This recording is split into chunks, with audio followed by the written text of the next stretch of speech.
Hi everyone, thank you for joining us early on this Crisis Resilience Conference track. We will be starting shortly. In the meantime, please take note of the following house rules and information. Firstly, we would like to seek participants' cooperation to not record the session or reproduce the content without presenters' agreement.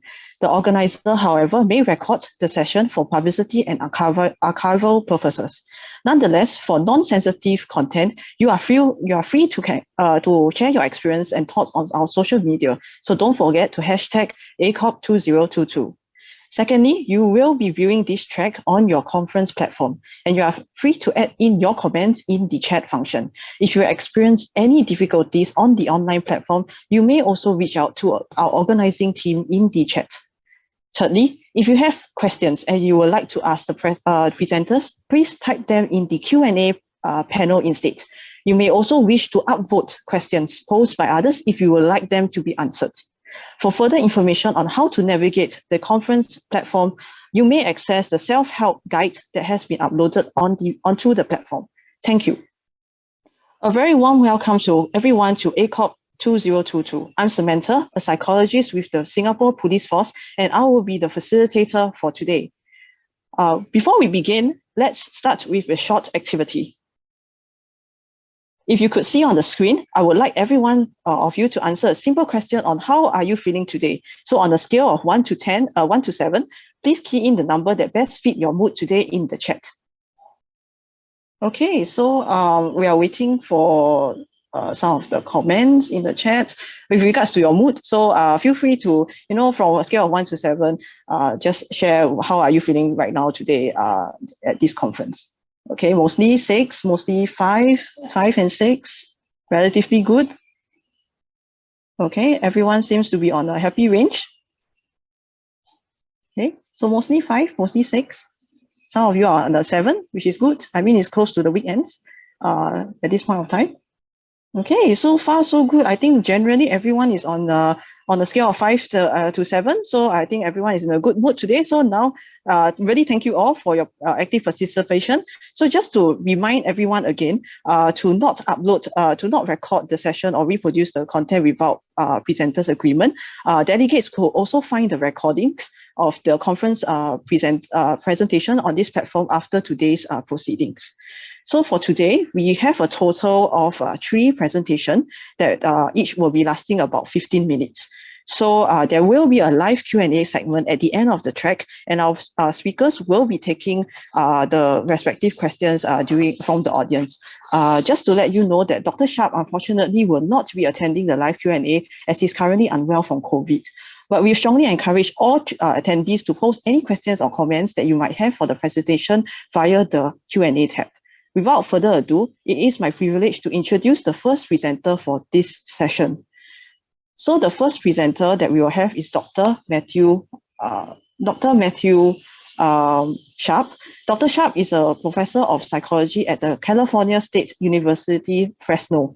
He has published extensively on eyewitness cognition, IED detection, and technical cognition. He is also an associate member of the International Association of Chiefs of Police and a diplomat and fellow of the American College of Forensic Examiners Institute. Dr. Sharp will be using case studies from the pre-PTSD period to show that PTSD is still a valid diagnosis exactly in the past as it is in the modern time. Specific case history were examined in depth with systematic reference to the established aspect of the disorder. This research will highlight the importance of understanding PTSD in the respective cultural background and how it can be used to support the services and care for officers and as well as others suffering from PTSD. We will now start the presentation by Dr. Sharp. Please. I want to thank you for the honor of presenting this paper to you today. I'm Professor Matthew Sharps, Cal State Fresno. I'm speaking for myself and my wife and colleague, Professor Jana Price Sharps of Walden University. Our topic today is one of considerable importance: PTSD and our understanding of that through case studies. PTSD is a very unusual thing in that you have quite a lot of denial, even of its existence in some administrative circles. But where you don't get that denial, you sometimes have the concept that many people may develop PTSD, but somehow the right kind of personality, the right kind of training can prevent it for a given individual. What we find is that neither of these perspectives has any validity.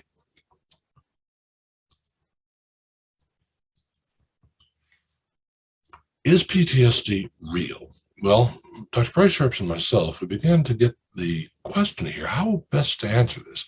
We decided the best way to deal with this was to go to times when PTSD wasn't known at all and see if we see the same symptom picture. Now, we certainly have references to something like this going at least as far back as the 19th century and probably significantly before. In the American Civil War, the same symptom picture was called the soldier's disease, although it was relatively obscure. In the First World War, it was referred to as shell shock. There was an implicit concept that there must have been a physical trauma to produce this, although it was in fact implicit. But by the Second World War, combat fatigue was the term used, at least in America. The idea was somehow the combat had just gotten to this individual. Now, not everybody believed in it. General George S. Patton, for example, actually did slap two combat fatigue victims in hospitals in Sicily during that war, and the assumption this was simply cowardice. But the fact of the matter is that when you look at the modern symptoms of PTSD, they seem very closely to mimic what we see here in combat fatigue and shell shock. The question is, though, what do we see before those disorders, those conditions, are actually characterized? Now, my wife and I did a field expedition of about 8,000 kilometers in the American West, visiting and analyzing the scenes of a tremendous number of tragedies and crises in the American West. We found something extremely interesting that we've already presented to the Society for Police and Criminal Psychology and some other sources, which is that in every single case, the participants seem to be suffering the symptoms of PTSD, and in fact, its cognitive aspects contributed materially to the crisis involved. Now, what we want to do today, though, is concentrate on a single case of significant importance in dealing with this idea of individual differences. Is it that some people just don't have the right stuff to get PTSD? The answer to that is no. Anyone is susceptible, as we see in the case of the 19th century American lawman, Wild Bill Hickok. Now, Hickok is probably not known as well internationally as in the United States. Right? He was a Western lawman of about the toughest, hardest personality that is imaginable. He was a U.S. Scout sniper behind Confederate enemy lines in the U.S. Civil War, one of the most dangerous jobs that exists, and he succeeded at it superbly. This proven combat veteran went into law enforcement at the receiving end of the Texas cattle trails. Now, that has more meaning to Americans of the West than it does to anybody else, because these were cases in which basically gangs of teenage boys, cowboys, drove these cattle to railheads at places like Abilene, Kansas. And the process, aside from driving the cattle, they spent a tremendous amount of time essentially killing people who were trying to steal the cattle. So these are very hardened combat veterans. What you have here is the equivalent of youth gangs who have significant combat experience. Now, in modern law enforcement, you might deal with this in a variety of ways, but law enforcement in Hickok's day, he was dealing with these armed gangs, either by himself or one other deputy.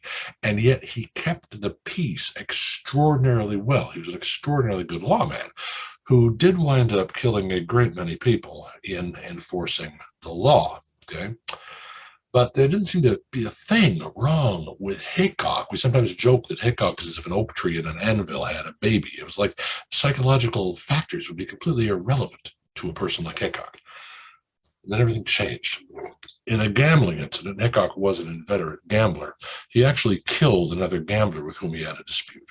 Now, even with Hickok, you're going to be at a very high level of arousal, a very high level of fight or flight in a gunfight. And Hickok was undoubtedly not quite perceiving reality as it should be when his deputy, a man named Williams, came up behind him. Apparently Williams, by the way, was Hickok's essentially only friend. But Williams said something from behind, like, "Wow, that was a bad one, boss," something like that. Hickok, who had remarkable reflexes, spun around and killed Williams. And at that point, everything in Hickok's life changed completely. Now, in what way?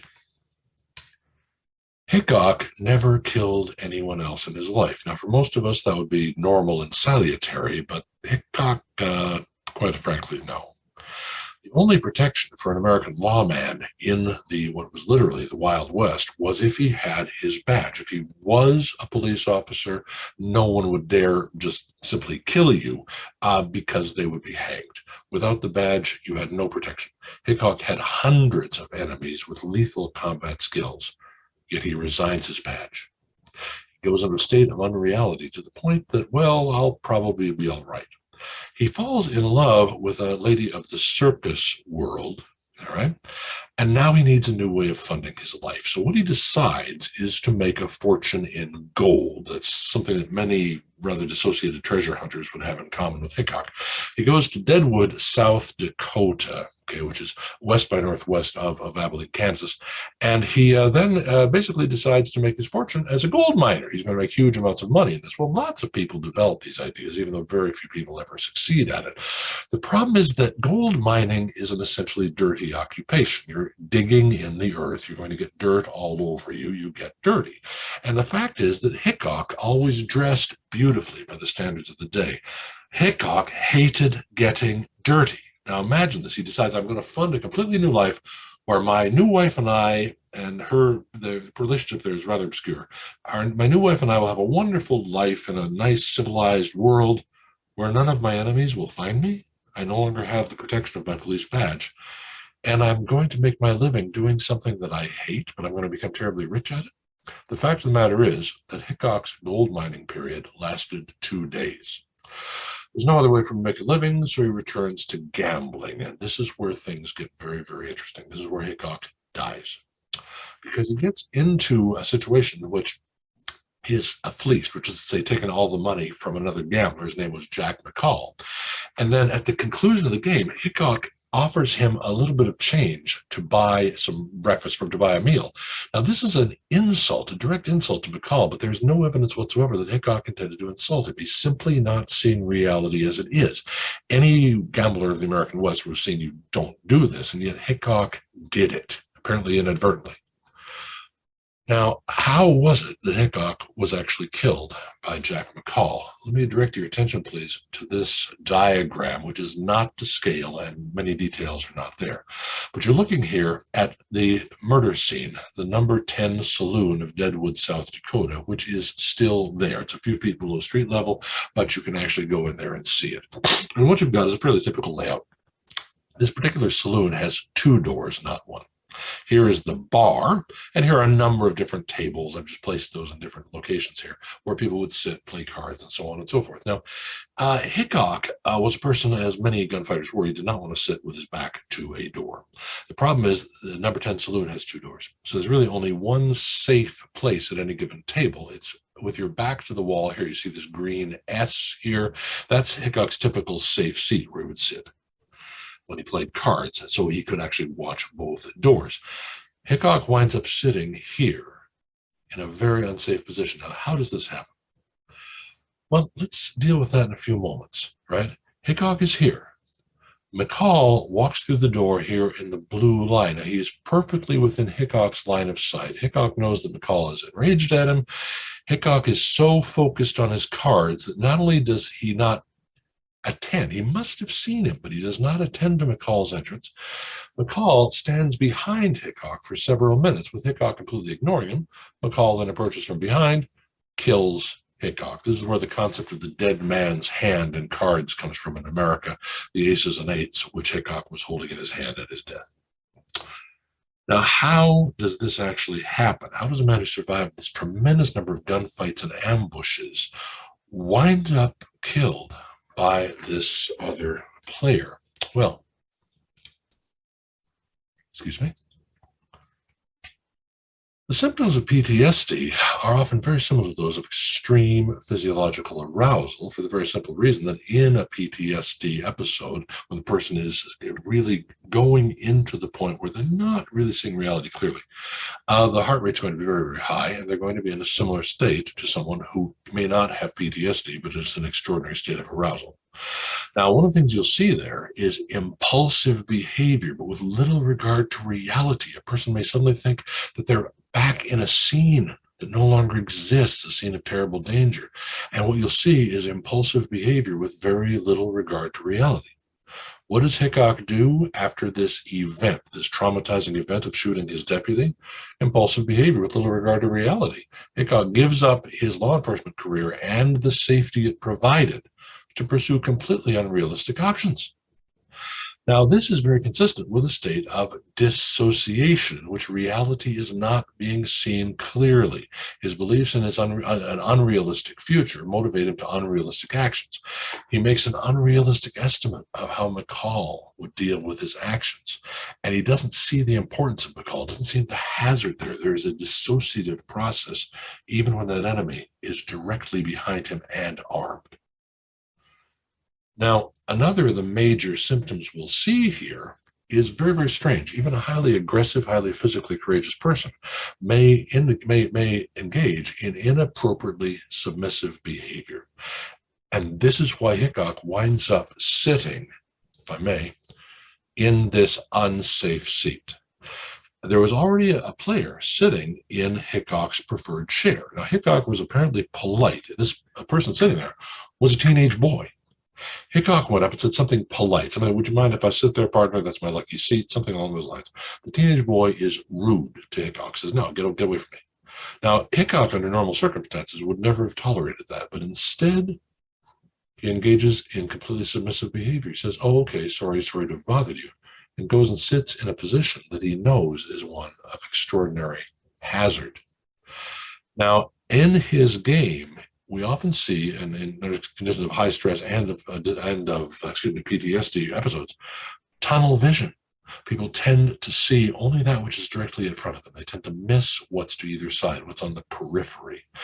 Hickok was so focused on his cards that not only when McCall walks past him in full view, he doesn't seem to notice him, but he continues that tunnel vision. I am playing cards. I'm not focusing on anything else, even anything that is extremely dangerous. At the end of that, the symptom picture is what provides Wild Bill Hickok as an absolute target for Jack McCall. There are other factors that we simply don't have the time to consider here. I discuss these in more detail in my book, 2022, that I have the reference to at the bottom of the presentation here. But at the end of the day, our best conclusion is that it was PTSD that essentially killed one of the toughest, strongest lawmen, at least in American history. The lesson here is that if PTSD can afflict Wild Bill Hickok, it can afflict virtually anyone. Now, that said, what then can we conclude here? Well, as previously demonstrated in our field work, PTSD is a very old syndrome. It certainly goes back to before there was any such thing as a diagnosis of PTSD, and it may very well date to the beginning of warfare. That's entirely speculative, but if it does, that effectively goes back, unfortunately, to the beginnings of civilization. Yet a law enforcement officer, the American euphemism is Leo, a law enforcement officer, even at the extraordinary level of capability of somebody like Wild Bill Hickok, is susceptible to the influence of PTSD. This basic human factor is an ongoing threat that has to be countered by realistic principles to support officers and their missions across situations. PTSD, especially in officers exposed to extremes of service, as Hickok was, is entirely real. Agencies which realize this and which take measures to protect their law enforcement officers from the consequences will be the more successful. Now, the processes we've highlighted in this research are very basic to the human nervous system, tendencies toward dissociative process, tendencies toward, for example, tunnel vision. But these and other processes may manifest themselves very differently in different social situations depending on cultural background. Family dynamics, social attitudes, abstract concepts of what a law enforcement officer should be may differ significantly among world cultures, and there hasn't been the necessary research.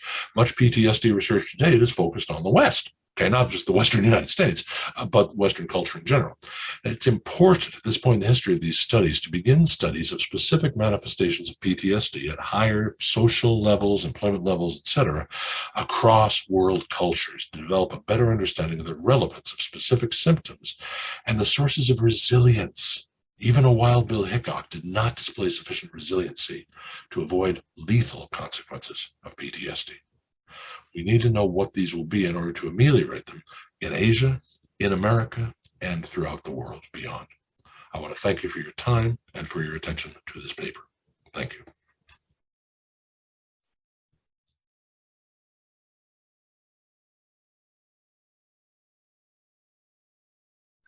Thank you, Dr. Sharp, for the thought-provoking sharing. The presentation had clearly led us to rethink about PTSD, the methodology used in understanding the disorder, and how it can be used to enhance the care provided to officers suffering from PTSD. The next presenter that we have is by Dr. Alison Ma and Dr. Edmund Lau. Dr. Ma is a police clinical psychologist in the Hong Kong Police Force Psychological Service Group. She has been providing support to police officers who have gone through various types of trauma and critical incidents, including those large-scale operations such as the recent Operation Typewriter during the social unrest between 2019 to 2020. Her co-presenter is Dr. Edmund Lau. Dr. Lau was a senior police clinical psychologist and head of Psychological Service Group in 2011. Since then, even though he has recently retired in July 2022, he has 30 years of clinical experience in the law enforcement agency, and he has served to enhance the mental well-being and resilience of law enforcement officers in the Hong Kong Police Force. Dr. Ma and Dr. Lau will be sharing on their new program called Decoding Social Unrest for Typewriters. This program was created to facilitate officers' resilience and reaffirm their mission and professionalism in the law enforcement during the operation. A total of 44 full-day workshops were conducted to over 5,700 frontline police officers, and the findings of this program will be shared in the presentation. Without further ado, we will begin this presentation by Dr. Ma and Dr. Lau, please. Good afternoon, everyone. This is Edmund Lau. I'm a clinical psychologist with the Psychological Services Group, Hong Kong Police Force. Next to me is my colleague, Dr. Alison Mak. Today, we are going to present to you a resilience program for police officers done in the second half of 2020 and early 2021, called Decoding Social Unrest for Typewriters. Typewriters come from the name of the operation, which is Operation Typewriter, used by the force during the social movement in 2019. There was an anti-extradition law amendment bill movement happening in June 2019 in Hong Kong, and the challenge faced by the Hong Kong police force was unprecedented. The police force suffered from an immense amount of stress, affecting their morale and mental health to a considerable degree. Among the stresses were prolonged operation and long hours of work, life threat from escalating violence, doxing, threat to spouse and children, fake and biased news against police, social relationship split, hostile attitude from friends and the community. According to our survey done in late 2019 and early 2020, with 363 frontline officers, 36.9% of our subjects reported suffering from sleep disturbance, 12.1% reported depressive symptoms at a very severe level, and 23.4% reported post-traumatic stress symptoms. In Chinese saying, we can break down the phase crisis, 危機, into two components, danger and opportunity. Our program is to help our frontline officers recover from the painful experience and take the opportunity to grow and become a more resilient person. There is a concept in psychology with similar meaning to crisis. It is post-traumatic growth. It refers to positive psychological change experience as a result of struggling with highly stressful or traumatic life circumstances. It often happens naturally, but it can also be facilitated in a few ways. First, education. Trauma challenges our core belief system, and we are forced to rethink who we are and what world we live in. Through this so-called education process, we build up a more adaptive belief system. Second, emotional regulation. It's about managing our emotions related to the trauma and use active strategy to regulate these emotions. Third, disclosure, or sharing of own experience and struggles. Articulating these things help us to make sense of the trauma and facilitate more productive reflections. Fourth, narrative. Producing an authentic story about the trauma help us to accept the painful reality and find meaning in the experience. Based on these ideas and our observations of our police officers, we think that a suitable resilient program should have the following considerations. First, we adopt a workshop approach that is experiential and interactive and involves psychoeducation and sharing of officers. Second, to facilitate officers making sense of the incident, the content of the workshop should be comprehensive and should cover personal to occupational level and to a greater context like the social unrest and Hong Kong situation in the world. Third, to help officers to reflect on the impact of the social unrest, we have to use other knowledge like social movement theories, media and communication in cyber world, and geopolitics. And psychologists alone cannot give such a comprehensive picture, so we invite other experts in the force to share their observations on the social unrest. So they are crime officer, expert on cyber technology and crime, police negotiation cadre, and officers from police public relations branch. We then constructed our program in the form of workshops, according to the model with the purpose of strengthening our officers' resilience and facilitating their post-traumatic growth, empowering them to discharge their police duties in a professional manner during difficult times. There are two components in our program, know thyself and know others. According to our famous Chinese philosopher, Sun Tzu, you can win every battle when you know both yourself and the opposite side well. 知己知彼，百戰百勝. On knowing thyself, we help our officers to address the impact of the operation at the personal level and facilitate their adjustments in the areas of emotional regulation, interpersonal relationships, and finding meaning as a police officer. On knowing others, we help them make sense of the social unrest from multiple perspectives and increase their knowledge of the psychology of protesters and social movements and the role of social media and geopolitics in such movements. Our workshop started from May 2020, and there are two versions, 1.0 and 2.0. Altogether, there were 44 workshops done with 5,500 officers present in them.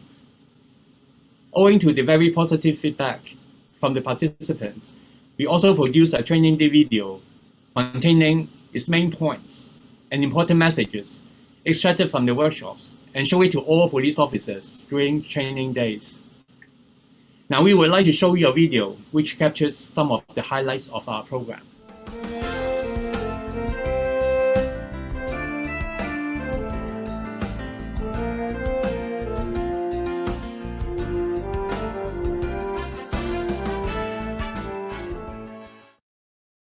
大家都應該揀咗一張令自己有強烈感覺或者係印象嘅相。喺開始小組分享之前，我想邀請各位有一個安靜嘅時刻，去認真睇一睇同埋感受一下你揀咗嘅呢一幅相。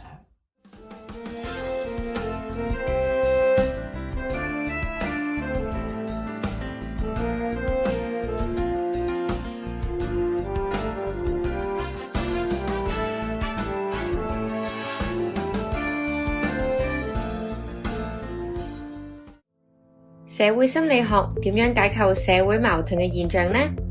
第二回內外群體偏差 In-group and out-group bias。喺呢一種偏差之下，你我唔需要深交，我哋仍然會以一丁點嘅共同點去建立身份嘅認同，建立自己人嘅感覺，成為內群體 In-group。就好似喺香港最近嘅社會運動當中，呢一個內外群體偏差嘅現象就好明顯啦。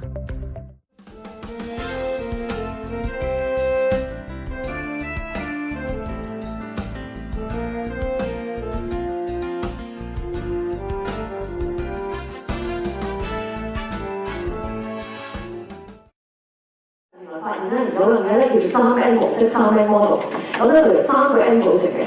咁嗰陣咧逐個 N 同大家講下，亦都講下咧原來每個 N 背後咧都會引發一啲心理嘅現象。呢個咧係operation 話呢個嘅 Time Rider 編織其後做啲咩嘢咧？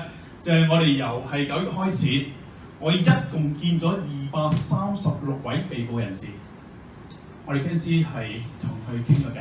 你估佢有幾 percent 嘅人咧係肯同你傾啊？9成7嘅係人係願意同你傾嘅。你都同佢傾幾耐 ？average 你咁呢個女仔就離開咗呢個面議室，佢就去做 gel 咯。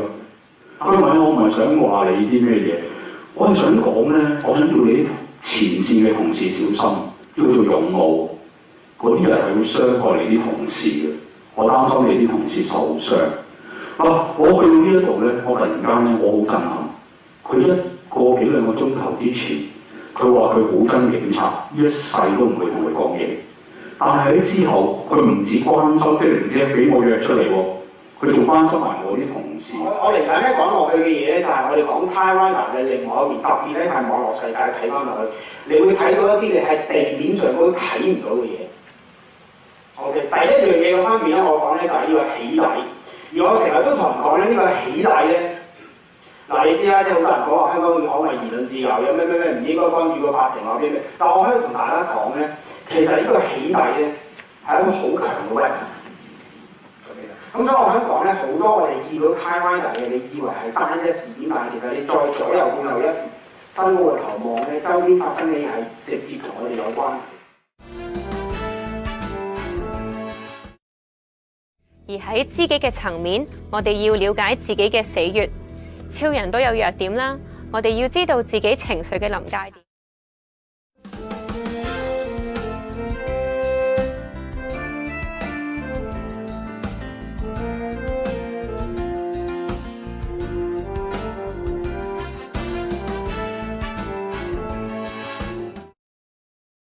去完個工作坊之後，我見啲同事已經自動咁有好大嘅改變，已經唔使再叫到同事冷靜，因為佢哋知道呢班示威者係想打擊我哋，係有目的嘅，咁由得佢哋咁樣做咯。我啲夥計都冇咩反應，做翻自己要做嘅嘢咯，冇再俾佢哋咁樣激親啊、挑釁到，咁樣大家嘅心情都好好多。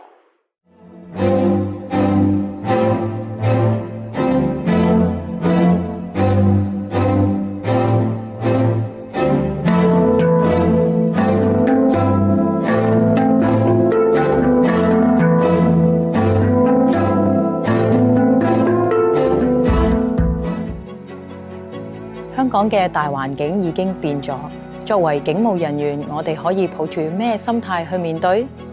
我哋當初做呢一行嘅原因係點解呢？只要我哋堅持我哋嗰個初心信念，點解自己做一個警察？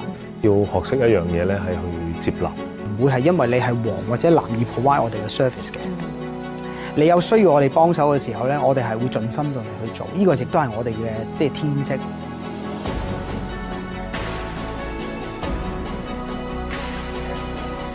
過去2年，我哋經歷咗一個大時代，大家喺艱難之中守住香港。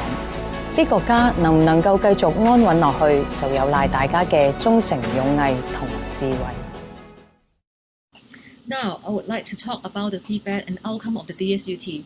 Generally speaking, the positive feedback from the workshop participants are far beyond our expectations.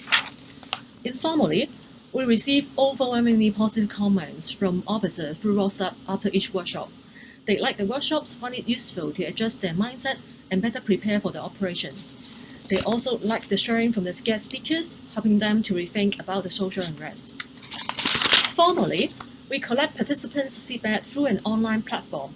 After each workshop, the data we collect show that they agree that the workshop was useful in helping them to process the impact of the social unrest.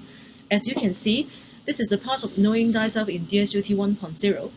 Green and blue bars indicate the percentage of participants that give high ratings, and similar findings in the part of Knowing Thyself in DSUT 2.0.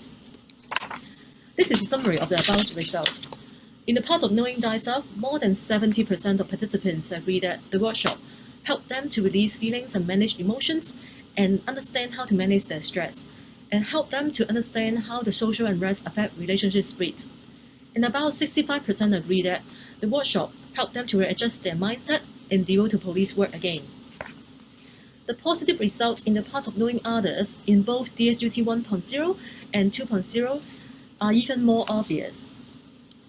To sum up the results in the part of knowing others, over 80% of participants agree that the workshop helped them to understand the mindset of different types of protesters, helped them to understand the challenge faced by the force posed by the social unrest, and helped frontline officers to handle protests more effectively.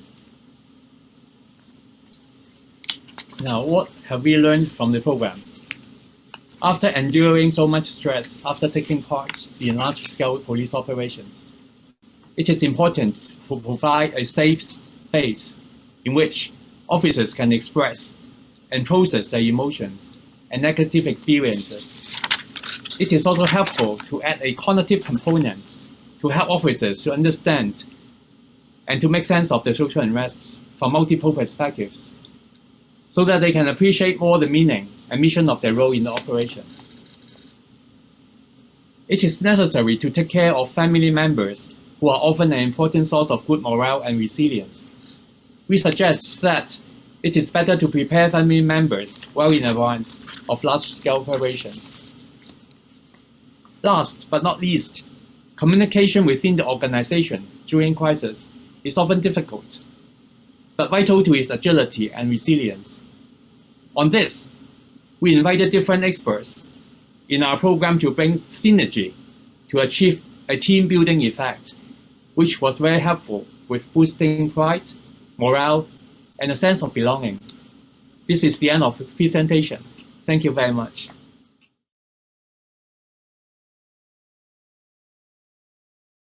Thank you, Dr. Ma and Dr. Lau, for the insightful sharing. The presentation has certainly shed light on the development of the training program and how it can be used to support frontline police officers during their operation. The next presentation that we have is by Ms. Alia. Ms. Alia is a research analyst in the Police Psychological Service Department, PPSD, Singapore Police Force. She has been working in PPSD for 3 years, and during her time in the unit, she has worked on various research projects and published 3 papers relating to the resiliency of police officers. She is also co-managing the peer support program within SPF.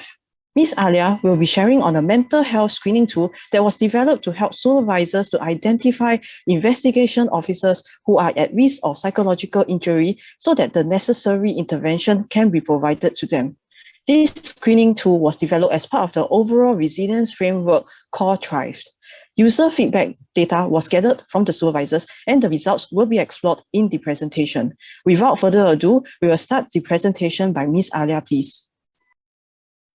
Hi everyone, my name is Alia Dina. I'm a research analyst under the Police Psychological Services Department in Singapore Police Force. So today I'll be sharing with you on the development and implementation of the Police Resilience Assurance System, PRAS for short. Before I begin, I would just like to give a shout out to all these individuals who had made the administration of the PRAS possible. Here's the scope of my sharing today. Policing is known to be one of the most stressful jobs in the world, especially for investigation officers, as they may deal with victims of crime, reviewing CCTV footages, or managing the aftermath of a road traffic accident. With this kind of exposure, they are at a higher risk of developing mental health concerns like trauma, depression, or burnout. A customized support framework called the Thrive Framework was conceptualized back in 2019 in the Singapore Police Force so as to explore and enhance the support provided for investigation officers in the investigation fraternity. The overall aim of the Thrive Framework is to create a supportive work environment in the investigation fraternity. How that is being done is actually by referencing a 3x3 intervention model where the implementations or interventions are categorized into primary, secondary, and tertiary level. And each of the categories are further divided into the different groups of individuals from individual level, supervisory, and organization. So where does the PRAS falls under? It actually falls under the supervisory level of the secondary tier intervention, where we do hope to equip the supervisors with the necessary skills and knowledge so as to be able to detect signs and symptoms of mental health concerns at an early stage, and then to also provide the necessary support for these affected officers. So the subsequent slides will be on the development and implementation of the mental health screening process and the evaluation of PRAS through users' feedback, and then to provide recommendations for future implementations. The purpose of PRAS is to allow early detection of mental health concerns in officers like depression, PTSD, or burnout, so that early intervention or support can be provided to officers who are affected. So with the early intervention provided to officers, this in turn hope to prevent the development of or severity of these concerns. PRAS is administered to only selected or identified units in the fraternity who may be at a higher risk of developing mental health concerns due to the nature of their jobs. So their criteria being having high workload with high sensitivity, or having to frequently deal with traumatized victims, or having prolonged exposure to child pornography or gruesome materials. PRAS consists of 3 stages, starting from the administration of Police Resilience Questionnaire, PRQ for short, and then followed by the check-in session based on the prioritization and triaging of the PRQ results, and then from the check-in session, then supervisors will need to assess whether there is any need for further interventions or support for officers. So given the high involvement of supervisors in the PRAS process, a training is actually conducted to supervisors to familiarize themselves with the administration of PRAS, and also to conduct a more effective check-in session with their officers. So under the Police Resilience Questionnaire, PRQ for short, it actually consists of 6 domains, and these 6 domains are narrowed down based on the literature reviews conducted and also based on the in-house counselling cases that we have. So firstly, for traumatic stress, it was found that the number of police officers diagnosed with PTSD is higher than the general public. So also because of the cumulative exposure to traumatic materials or cases, this may actually have a detrimental effect on officers' well-being over a prolonged period of time. So in turn, that may actually cause officers to develop signs and symptoms of PTSD. Aside from traumatic stress or PTSD, depression and anxiety are the other 2 common mental health concerns found in a policing organization, possibly due to the prolonged exposure to traumatic materials, hence having a higher risk of them developing these mental health concerns.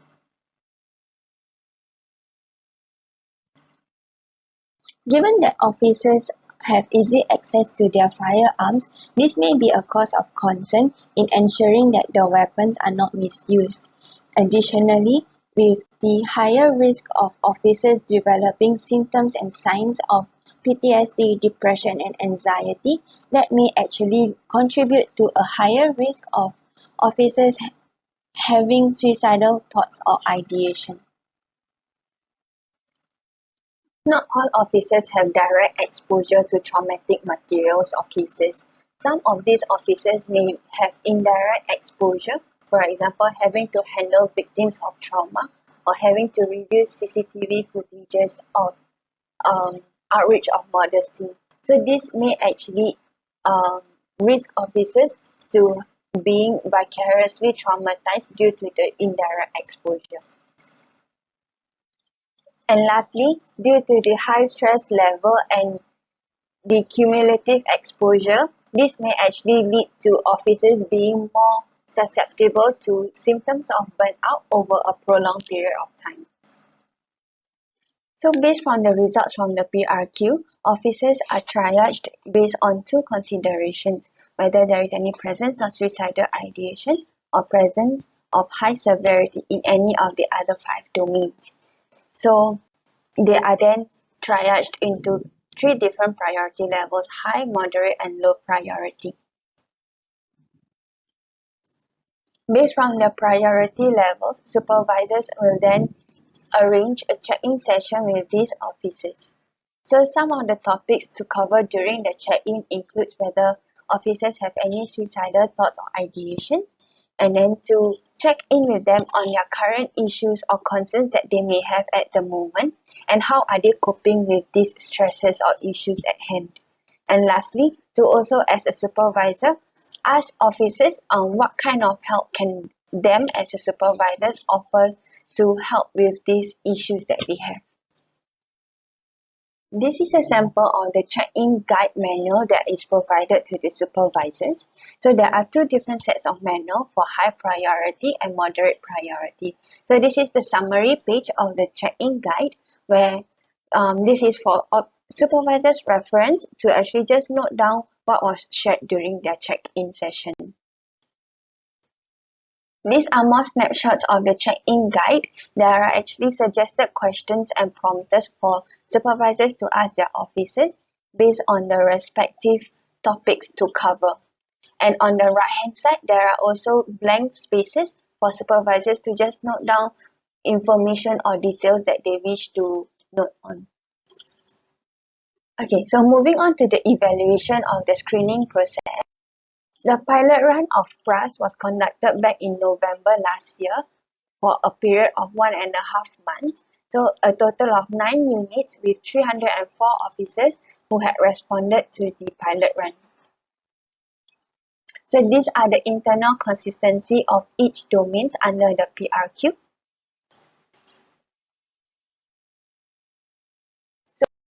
So at the end of the pilot run, we also collated feedback from the supervisors, the users of the screening process. Supervisors find that the administration of the questionnaire to be straightforward, and as for the check-in session, they find that it was done timely following the questionnaire administration, so that at their point of view, there is some context for them to approach or arrange the check-in session with their officers. And through the check-in session, they are also able to identify issues or concerns that their officers may have at the moment. Supervisors also find that the training materials provided to them have good information and guiding principles, so that can actually help them with the check-in session as well as during the administration process. On the other hand, supervisors were worried that the administration of the questionnaire may be regarded as another paper and pen exercise for officers.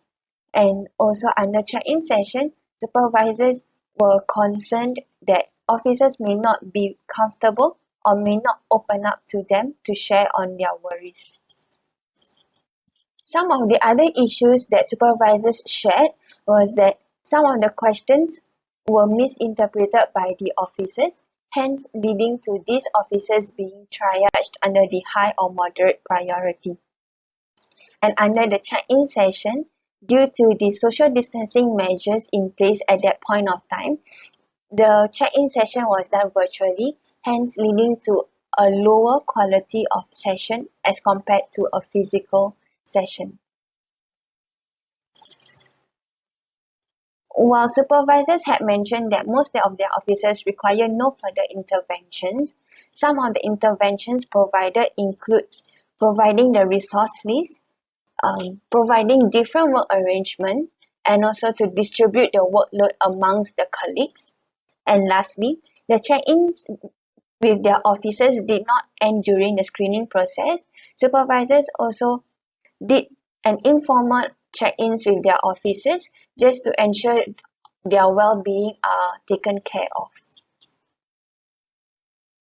All in all, the supervisors, the users of the PRAS, do find that this screening process to be useful to detect mental health concerns in their officers, and with the check-in session happening right after the PRQ results, that allows timely intervention and support for their officers in need. However, we do recognize that there are further efforts required to raise more awareness on the intentions of PRAS, so as to provide officers some assurance on the purpose and the confidentiality aspect of this screening process. On the other hand, we do find that there are some limitations on the pilot run of PRAS. That includes the lack of direct feedback from officers, the participants of PRAS, so as to understand further on the effectiveness of this process. Hence, we were not able to find out if the interventions that were provided by the supervisors were taken up or whether they are useful or not. Secondly, the feedback collated from supervisors were done via online platforms, and that may not have captured users' experiences accurately. Moving forward, we plan to continue evaluating this efficiency of the screening process by conducting face-to-face interviews with the supervisors, and as for the officers, to send out online feedback forms for those who are triaged under high or moderate priorities.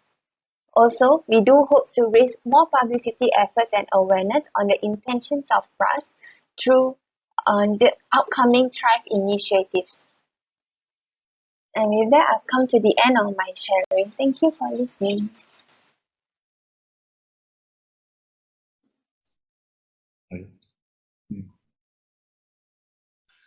Thank you, Ms. Alia, for the engaging sharing. The presentation has certainly led us to think further on how screening tool can be used by appropriate trained parties to identify and support individuals in distress. We will now move on to the live Q&A segment for the remaining duration of the track. We would like to invite the presenters into the virtual space for the Q&A segment. Yeah. Hi, Alia. Hi, Dr. Ma and Dr. Lau. Hello. Yeah, so as we are waiting for more questions to come in, perhaps maybe I will just start off with a question of my own to both of you. So I think both of your presentation actually talks about like resilience initiative that's rolled out to the police officers on the ground. So could you just share like some of the challenges that you face while rolling out such initiative to police officers, and how do you actually overcome them? Maybe I can start off with Dr. Lau and Dr. Ma from the Hong Kong Police Force. Okay, thank you for the question. The resilience program that we presented just now was very labor intensive. So the challenge is really to have enough manpower to cater for a large number of police officers. And what we did was we had the assistance of our very capable Carelinks cadre, a peer support cadre, who were well trained and ready to support their peer officers during difficult times like this. Yeah. Okay, so the involvement of the care linkers and also the peer supporters to actually help facilitate that, because you did about 44 workshops in total. With more than 5,000 officers. Yeah. Okay. Yeah. Then Ms. Alia, how do you actually, any challenges and how do you actually overcome them? Yeah. Okay. Hi Sam, thank you for the question. So for myself, for this PRAS screening process, right, for me, I feel that given that it's the first of the mental health screening process that is available in SPF, in the Singapore Police Force, I feel that from their supervisor's point of view, I feel that maybe the officers, the investigation officers, may be actually feeling skeptical, or maybe there is some worry at their end of the possible repercussions to their career, or even how others may actually perceive them when how they are perceived by their supervisors, even if they know that they actually have high severity in anxiety, depression, for example.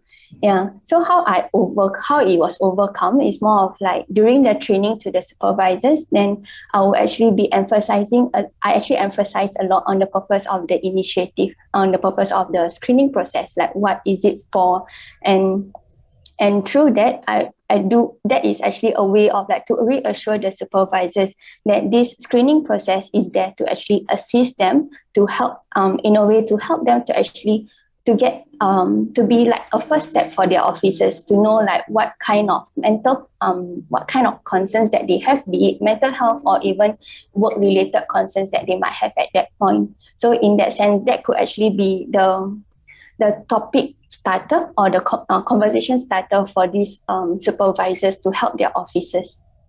Okay, so really thanks so much for the answers. I'm just wondering from the Hong Kong police side, is there also something similar, like officers who are a bit not comfortable sharing about certain issues? If because I think from earlier from police force, I think we have like screening tools and whatnot. But I'm just wondering, in the Hong Kong police, was there also some similar initiative that was made besides the training program that you shared earlier? Yeah.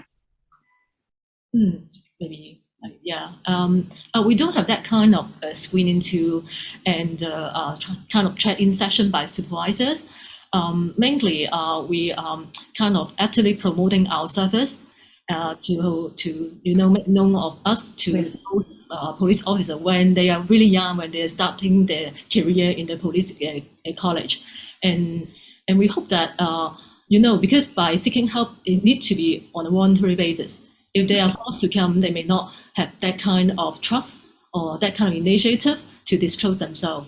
So I think we spend maybe decades to promoting ourselves and win the word of mouth among officers, so that they know that when officers have problems, they come to seek help from us. They will be safe. Their details, their information won't be disclosed to their supervisors. And I think it's time to build up the reputations and to raise the awareness of the officer that seeking help is not a sign of weakness, and in fact is a way to enhance their own resilience. Yeah, fully agree with what you all have mentioned earlier also. Actually, there's some questions on the ground. So I think there's a question for both of you all. So if there is just one strong protective resilient factor that can help police officers, what would it be, in your own opinion? I think, yeah, sure. Alia, you can go ahead. So maybe I'll go ahead first. So for me, I feel that for police officers in police organizations, I feel that the social support around them are is a very good protective factor, because I think even research have shown that having supportive colleagues and supervisors do actually help in terms of like even cushioning like post-traumatic stress or symptoms that they have. So I would think that the social support actually is very important in the organization. Well, we found that there are two salient factors. One is family support, and the other is the team spirit. As Ala just said, their peer support, knowing each other, and their and how they involve and be engaged as a team during their day-to-day work. Yeah. Okay, so really it's about the team support, about family support as well, both at home and at work. There's somebody to actually provide the support for the officers. I think that's something that's important for all of us. Actually, there's one additional question for Alia. I think it's relating to the administration of the survey. So how do you ensure that supervisors remain proficient in administrating administrating the survey over time? Okay, so given that this is the pilot run, we do hope that it is actually planned to be a yearly screening process for investigation officers.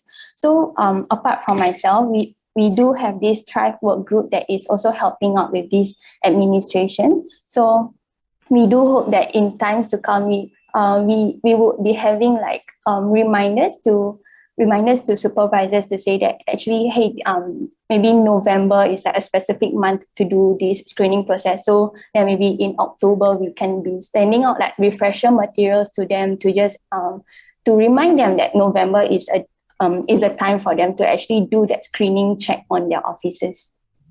Okay. Yeah. So thanks so much for answering that. I think there isn't any more questions on the ground for now. So maybe Oh wait, there is one actually, one question that came in.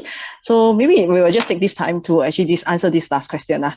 So I think an audience is trying to ask basically someone is sharing that they visit the New York Fire Department who actually lost a lot of firefighters during their 9/11 incident, and they explained that they cope it via getting their retired officers to come back to serve as peer supporters. So I'm just wondering, for the Hong Kong Police Force, do you actually use retired police peer supporters for major crises? And how do you actually engage them? Yeah. Maybe I can. And yes, the answer is yes. As we said, we have solicited help from the Carolyn Carter, and there's already a number of them already retired. So actually, they're the perfect candidates for such kind of work because they are trained in counseling and they know the police work well. And the third is they really, really want to help. So the motivation is really strong to come back to contribute and to see how to relieve the stress of their colleagues. And there's also a few others retired officers. They also trained in counseling or psychotherapy. They are also very passionate about coming back to help. And so we just give them a call and they're really ready to come back already. And before each workshop, actually we have conduct a training session or briefing session to all of them.